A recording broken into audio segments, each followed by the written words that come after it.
You've signed a contract with another deity. Vera's voice turns cold. No, no, I haven't signed any contract with a deity. My teacher tried to get me to, but it didn't work out, Alan explains, confused by Vera's sudden change in attitude. He shivers under her icy gaze, feeling as though he's made a grave mistake. Then how did you release Arcane? Vera presses. I figured it out myself, sensing the elements and creating Arcane through wind compression, Alan replies nervously. He feels like a child caught in a lie and hurriedly explains his process of releasing Arcane. Vera's frown softens slightly, though she still seems distant. Alan doesn't understand why she's upset. After some thought, he realizes it might be because, in Alandia, people who sign contracts with evil deities are shunned, and Vera likely assumes he's one of them. Vera ends the conversation by extinguishing the fire and entering meditation. Her behavior now feels distant, like a queen instead of the kind sister figure Alan once knew.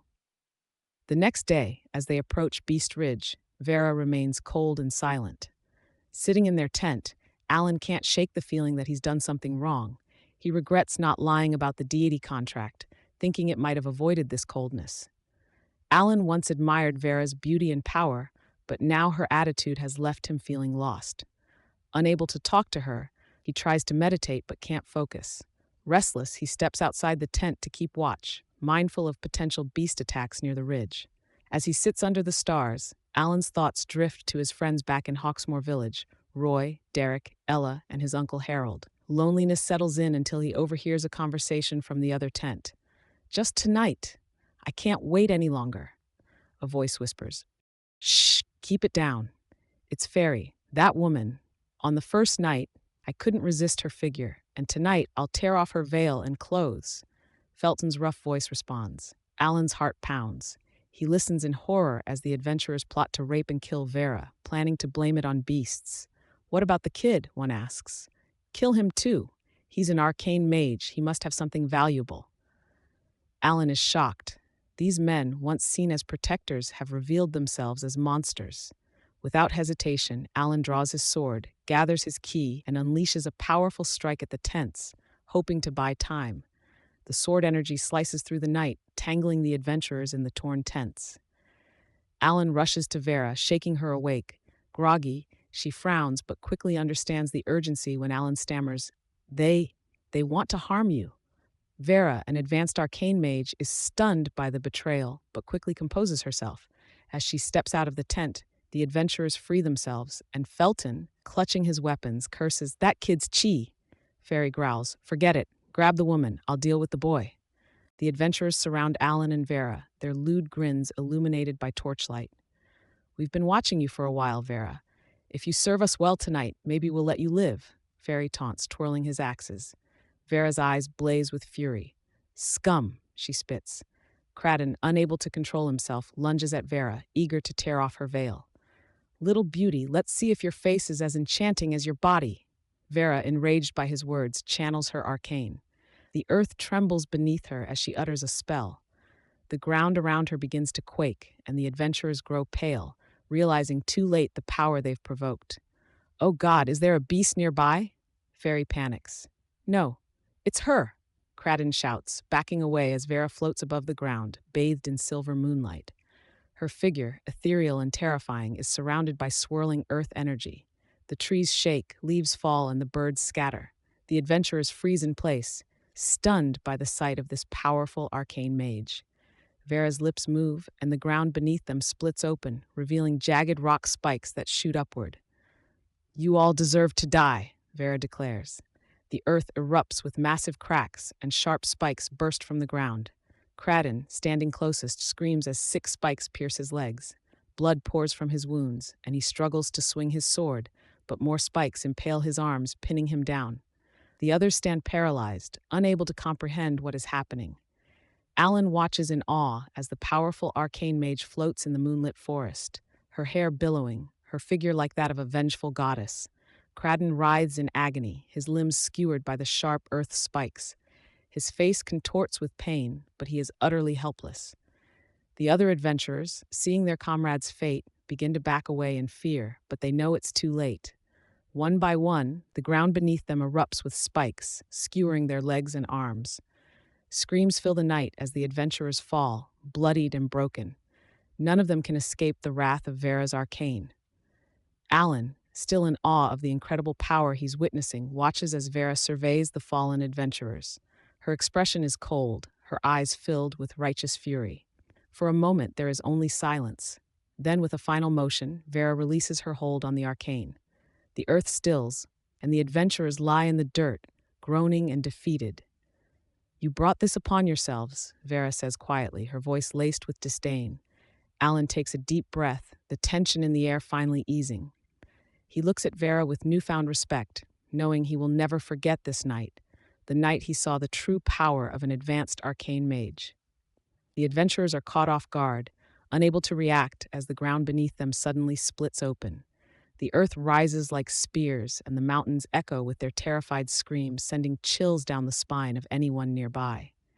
Within seconds, 3 more adventurers, including their captain Fairy, are impaled by the spikes of earth, pinning them to the ground. Blood pours from their wounds, leaving them unable to escape. "This is the true power of arcane," Alan murmurs, watching the brutal scene without a shred of pity. In just under 10 seconds, Vera has subdued 2 intermediate warriors and 3 junior warriors. Her power is astonishing, leaving Alan in awe. "I don't want to kill anyone. I'll spare your lives today," Vera declares coldly as she floats down to the ground. She briefly glances at the remaining adventurers, then turns her attention to Alan, who is looking at her with admiration. "You, follow me." Alan, still shaken by the sight of the adventurers, thinks to himself, "This woman is ruthless. Leaving them alive but crippled is far more painful than killing them outright." Though Alan thinks this, he keeps quiet and cautiously follows Vera through the wilderness. "Do you think I'm cruel?" Vera eventually asks, her voice soft as they walk. Under the moonlight, Alan notices her face is unusually pale. "I don't," Alan replies quickly. "If we had fallen into their hands, they would have treated us even worse." He watches her sit down on a nearby rock, and after a moment's hesitation, he cautiously sits beside her. "If you didn't know my strength, would you have acted like them?" Vera asks, her eyes locking onto Alan's. For the first time, Alan truly looks at this mysterious beauty, feeling an inexplicable pull from her gaze. Unconsciously, he responds, "If Miss Vera were just an ordinary person, I would protect you with my life." Alan's words, picked up from the stories of other arcane mages, are said with an instinctual manliness. But to his surprise, Vera's eyes well up with emotion. She suddenly pulls him into her arms, whispering softly, "Mason, Mason." Alan's heart races. He can feel her soft chest pressing against him, and the warmth of her embrace sends a flush to his face. In all his life, he has never experienced anything like this. His mind goes blank, and he struggles to maintain control. "Mason, Sister has been searching for you for so long." Vera holds Alan tightly, her voice trembling with emotion. "Miss Vera, I'm Alan," he stammers, trying to regain his composure. But Vera clings to him, refusing to let go.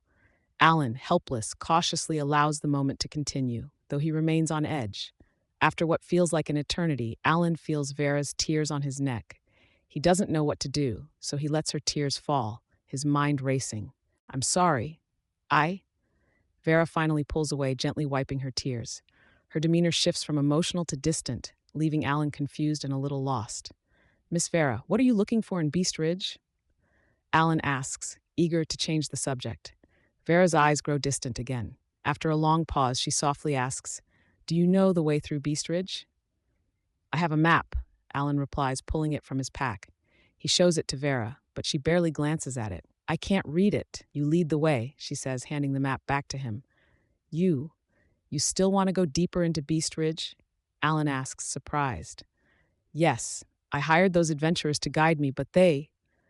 Vera trails off, her expression darkening at the memory of their betrayal. If she had been an ordinary woman, they would have done far worse to her. Alan knows the dangers of Beast Ridge all too well.